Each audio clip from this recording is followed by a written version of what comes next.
Everyone, welcome back to my channel Mastering Education today. आज की video में हम MSO 003 that is sociology of development के most repeated topics discuss करने वाले हैं। ये कुछ ऐसे टॉपिक्स हैं जो आप एग्जाम के लिए मैंडेटरी करके जाओगे, बिकॉज ये टॉपिक्स आप नहीं छोड़ सकते। आपका 70 to 80% सिलेबस इन टॉपिक्स से खत्म हो जाएगा। तो जैसे कि आपका एग्जाम कल है, आप ये वाली वीडियो को पूरा देखोगे तो आपका एक रिवीजन हो जाएगा जितने भी ऐसे टॉपिक्स है जिसके अराउंड पेपर आता है। तो प्लीज ये वाली वीडियो को आराम से देखो, ज्यादा लंबी नहीं होने वाली वीडियो। इसको देखो और समझो कि ये टॉपिक्स आपको आते हैं या नहीं। मैं आपको टॉपिक्स का डिस्क्रिप्शन भी साथ में दे दूंगी। मैं आपको जितनी इजी लैंग्वेज और सिंपल लैंग्वेज में समझा सकती हूँ, मैं उतना इजीली आपको समझा दूंगी।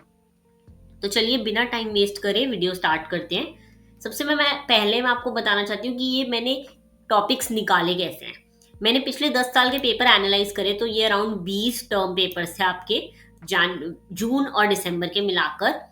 मैंने वो टॉपिक्स देखे जो काफी बार रिपीट हो रहे थे, क्वेश्चंस में आ रहे थे। जैसे कुछ टॉपिक्स थे जिनके अराउंड बार बार क्वेश्चन पूछे जा रहे थे, तो मैंने उन टॉपिक्स को निकाल के इन स्लाइड्स में डाला है। इसमें मैं आपको बताने वाली हूँ कि कैसे 20 मार्क के आंसर आपको लिखने हैं और आपको क्या स्ट्रैटेजी फॉलो करनी है अपने एग्जाम में। तो चलिए स्टार्ट करते हैं बिना किसी टाइम वेस्ट करे। सबसे पहला आपका मोस्ट रिपीटेड टॉपिक है मॉडर्नाइजेशन का। जैसा कि आपको पता ही है, ये फेवरेट टॉपिक एग्जामिनर्स का, बिकॉज हम सोशियोलॉजी ऑफ डेवलपमेंट पढ़ रहे हैं और डेवलपमेंट की बात होगी तो मॉडर्नाइजेशन की बात होगी ही। तो मैं आपको इस टॉपिक में बता देती हूँ कि आपको किस किस चीजों का ध्यान रखना है जब आप आंसर लिख रहे हो। पहली बात तो आपको मॉडर्नाइजेशन समझाने क्या होता है। मॉडर्नाइजेशन बेसिकली एक प्रोसेस है जिसमें ट्रेडिशनल सोसाइटीज जो हैं मॉडर्न सोसाइटीज में ट्रांसफॉर्म होती है। कैसे? Through the help of technology, industry, education, science etcetera, इन सब के थ्रू। ठीक है। इसमें काफी तरह के मॉडल्स फॉलो होते हैं। एक मॉडल है लीनियर प्रोग्रेशन मॉडल, जो रोस्टो का मॉडल है। उसमें स्टेजेस की तरह जो है सोसाइटी आगे बढ़ती है, एक एक स्टेप करके प्रोग्रेस करते हैं। ठीक है। इसमें western versus non western modernisation भी आपको समझाना पड़ेगा कि वेस्ट में मॉडर्नाइजेशन का एक पैटर्न था, पर एशिया, अफ्रीका, लैटिन अमेरिकन का पैटर्न जो था वो अलग था। बाकी इसमें आपको डिपेंडेंसी का क्रिटिक बताना पड़ेगा।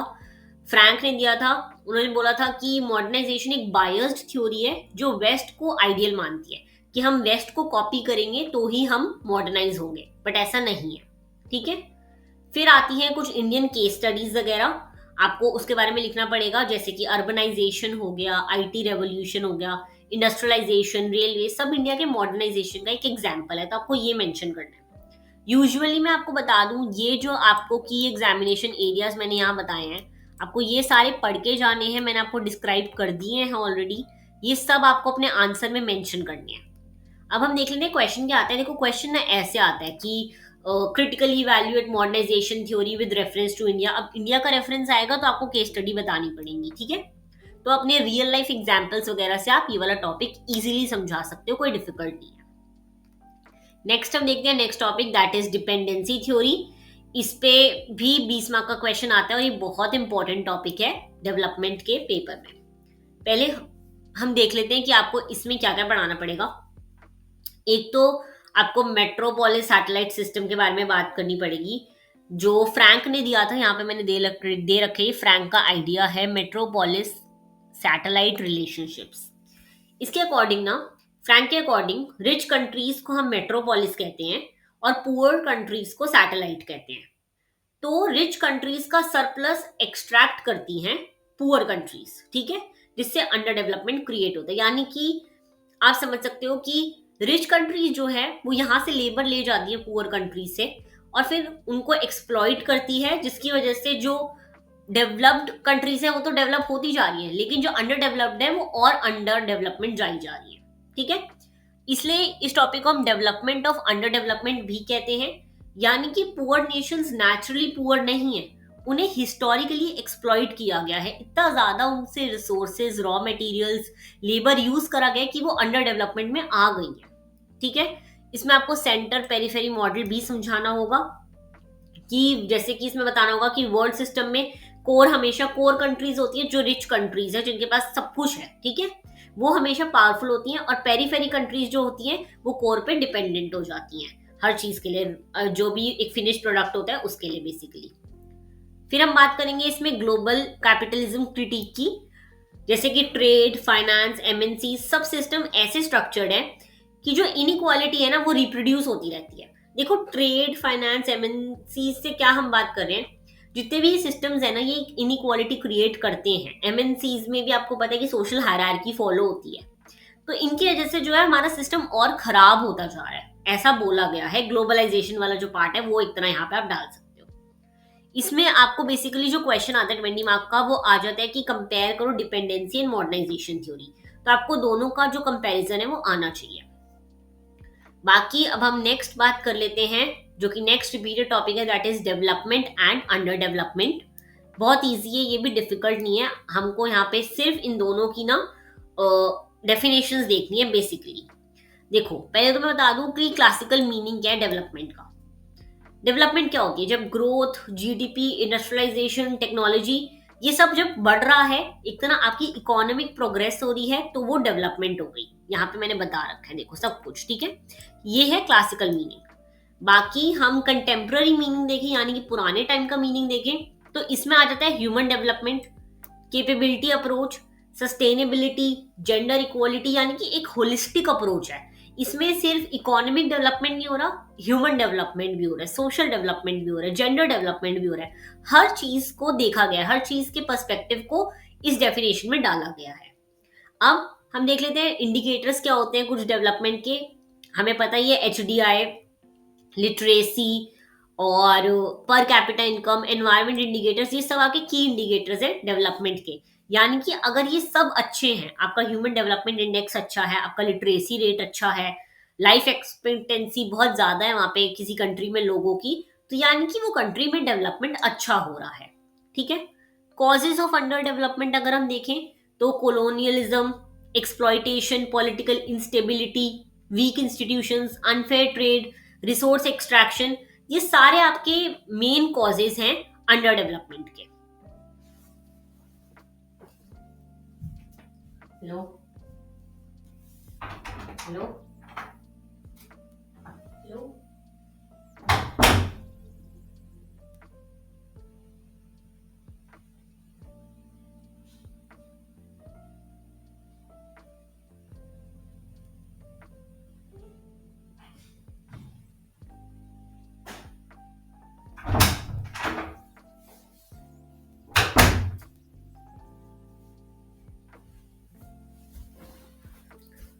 अब हम बात कर लेते हैं ग्लोबलाइजेशन के रोल की।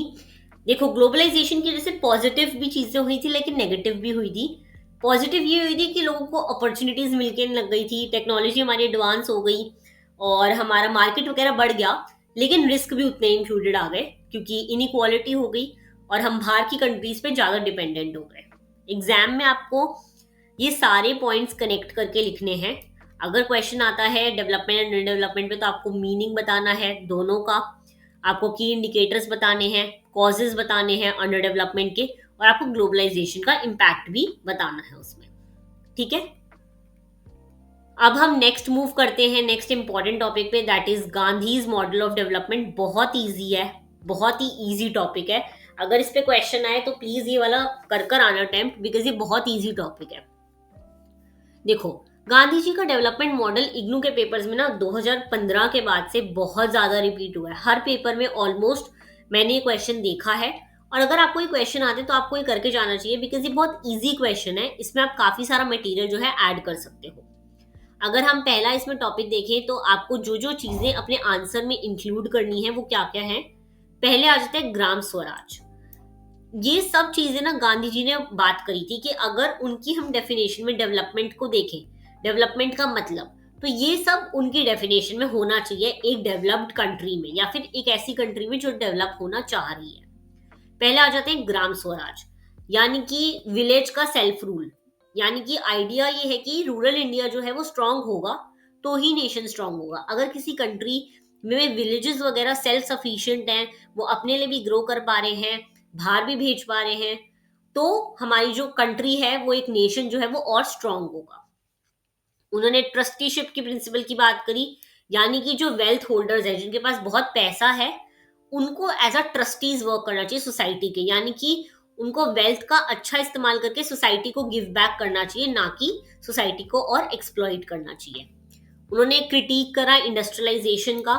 गांधी जी के according excessive machinery, mass production, urbanisation, ये सब ह्यूमन डिग्निटी और एनवायरनमेंट को हार्म करते हैं। हमें बेसिक जो पुराने टाइम की चीजें थी उन्हीं पे रहना चाहिए था, इंडस्ट्रियलाइजेशन को अडॉप्ट नहीं करना चाहिए था, ऐसा गांधी जी ने बोला था। बाकी अगर हम कंटेम्प्रेरी रेलेवेंस की बात देखें, पंचायती राज, सस्टेनेबल डेवलपमेंट, लोकल गवर्नेंस, सब गांधी जी के आइडिया से ही लिंक्ड है। सस्टेनेबल डेवलपमेंट की उन्होंने बात करी है कि प्लीज आप अपने एनवायरनमेंट को हार्म मत करो, और उन्होंने पंचायती राज यही बोला कि विलेज के हाथ में रूल दोगे तो उस नेशन जो है स्ट्रांग होगा। लोकल गवर्नेंस का आइडिया तभी गवर्नमेंट को मिल पाया। तो आपको ये सारे टॉपिक्स को आपस में रिलेट करके एक आंसर बनाना होगा। इस टॉपिक पर बार बार एक ही क्वेश्चन आता है, देखो मैं बता देती हूँ कि explain Gandhian development in today's context. तो आप अभी के जो प्रेजेंट एग्जाम्पल है उनसे रिलेट करके ये तीनों topics, Gram Swaraj, trusteeship principal और क्रिटिक ऑफ इंडस्ट्रियलाइजेशन को रिलेट करके एक आंसर बना लोगे।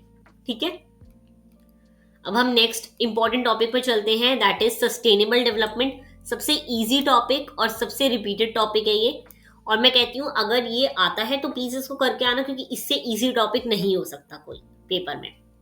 सस्टेनेबल डेवलपमेंट 5 साल से मैंने देखा है कि पिछले साल के पेपर में भी था ये, तो ये वाला टॉपिक जरूर करके जाना।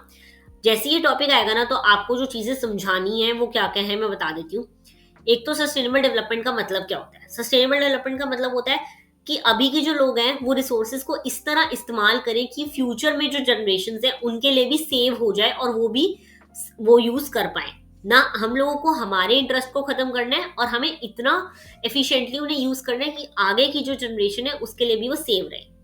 इसमें आप लोग 3 पिलर्स की बात करोगे। एक तो इकोनॉमिक पिलर, यानी कि लॉन्ग टर्म प्रॉस्पेरिटी की बात करोगे कि हमारी इकोनॉमी जो है वो ग्रोथ होनी चाहिए उसकी। सोशल पिलर की बात करोगे, यानी कि इंक्लूजन ऑफ हेल्थ, एजुकेशन, ये सब होना चाहिए। एनवायरमेंट, मतलब सस्टेनेबल डेवलपमेंट में हम सिर्फ एक एनवायरमेंट की बात नहीं कर रहे, हम इकोनॉमिक भी बात कर रहे हैं, सोशल भी बात कर रहे हैं और एनवायरमेंट भी, यानी कि इकोसिस्टम को प्रोटेक्ट करो, बायोडाइवर्सिटी को प्रोटेक्ट करो, क्लाइमेट मिटिगेशन, ये सब। तो ये एक होलिस्टिक टॉपिक आ जाता है। सस्टेनेबल डेवलपमेंट में हर पर्सपेक्टिव, हर ओपिनियन को इंक्लूड करा जाता है। बाकी इसमें आप यूएनडीपी एंड ग्लोबल फ्रेमवर्क की बात करोगे, यानी कि यूएनडीपी ग्लोबल लेवल पर पॉलिसी गाइडेंस देता है इसके लिए। और 2015 के बाद एसडीजी का रोल एग्जाम में बहुत हाईलाइट हुआ है। एसडीजी यानी कि सस्टेनेबल डेवलपमेंट गोल्स हैं, कुछ आई गेस 15 गोल्स हैं जो आपको याद करने चाहिए, पढ़ने चाहिए, आपको थोड़ा बहुत पता होने चाहिए कि क्या क्या गोल्स हैं। जैसे सस्टेनेबल डेवलपमेंट के गोल्स में यही है कि हंगर खत्म करना है, जेंडर इक्वालिटी लानी है, लिटरेसी बढ़ानी है, और हमें गर्ल प्रेफरेंस वाली वो चीज हटानी है। ये सब सस्टेनेबल डेवलपमेंट के गोल्स में है। ठीक है, बाकी अब हम क्रिटिकल पर्सपेक्टिव्स की अगर बात करें तो इसमें आप लोग green washing, neo liberal models, unlimited growth versus limited resources का कॉन्ट्रडिक्शन जो है एक्सप्लेन कर सकते हो। ये सारे टॉपिक इंपॉर्टेंट है। सस्टेनेबल डेवलपमेंट का एक बहुत अच्छा लंबा आंसर इजीली बन सकता है। नेक्स्ट अगर हम टॉपिक देखें तो नेक्स्ट है ग्लोबलाइजेशन एंड डेवलपमेंट। ये भी बहुत इजी टॉपिक है, अभी हमने पहले भी ग्लोबलाइजेशन एंड डेवलपमेंट पे बात करी। तो ग्लोबलाइजेशन पे अगर आपको आंसर है ना तो पहले तो आपको लिखना है कि ग्लोबलाइजेशन हर जगह है। यहाँ पे मैं बता दूं कि इस सब्जेक्ट में भी ग्लोबलाइजेशन हर जगह है, हर जगह आपको ग्लोबलाइजेशन के बारे में पूछा गया है, तो ग्लोबलाइजेशन पे क्वेश्चन आने के चांसेस बहुत ज्यादा है। अगर ये क्वेश्चन आता है ग्लोबलाइजेशन एंड डेवलपमेंट का, तो इसमें आपको पहले तो रोल ऑफ एमएनसीज डिस्क्राइब करना है कि देखो कैपिटल, टेक्नोलॉजी, जॉब्स, ये सब आ गया हमारी कंट्री में, ये सब एम्प्लॉयमेंट इंक्रीज हुआ, लेकिन इससे क्या हुआ, एक्सप्लॉयटेशन भी हुआ है, और जो प्रॉफिट है वो रिच कंट्रीज के पास जा रहा है, हमारे जैसे नेशंस के पास नहीं आ रहा। कल्चरल डायमेंशंस की बात करनी है आपने, इसमें आप मैकडोनल्डाइजेशन और हाइब्रिडाइजेशन, होमोजेनाइजेशन, ये सब करोगे, यानी कि मिक्स ऑफ कल्चर्स हो गया। ठीक है, लोग अपनी कल्चर, अपनी ट्रेडिशनल रूट से अलग उठकर जो बाहर के कल्चर्स हैं उन्हें ज्यादा अडॉप्ट करें, वेस्ट को देखकर ज्यादा इन्फ्लुएंस हो रहे हैं, क्योंकि कल्चर्स जो और कंट्री के हैं वो इंट्रोड्यूस हो गए हैं हमारी कंट्री में। ठीक है, इनइक्वालिटी इम्पैक्ट की बात करोगे आप कि ग्लोबलाइजेशन का इम्पैक्ट जो है वो अनइवन रहा, रिच को ज्यादा बेनिफिट करा है और पुअर को कम बेनिफिट हुआ है।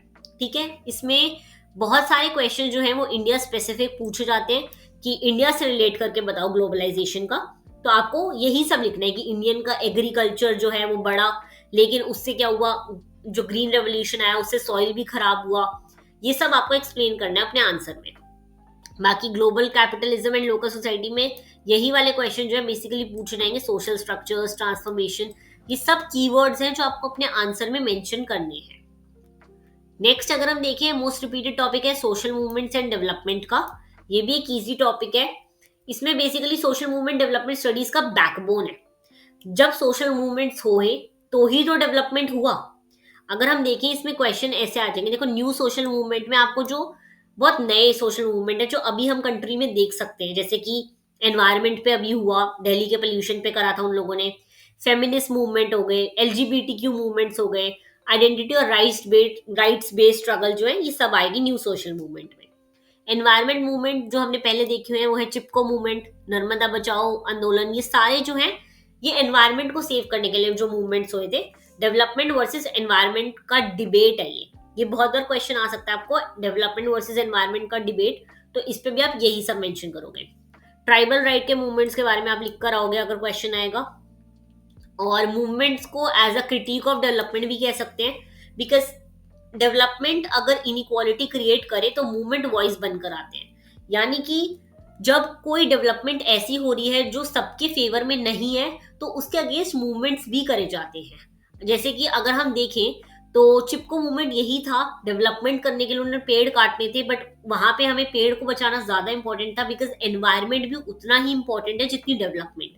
तो हम इन मूवमेंट्स को as a critique of development भी देख सकते हैं।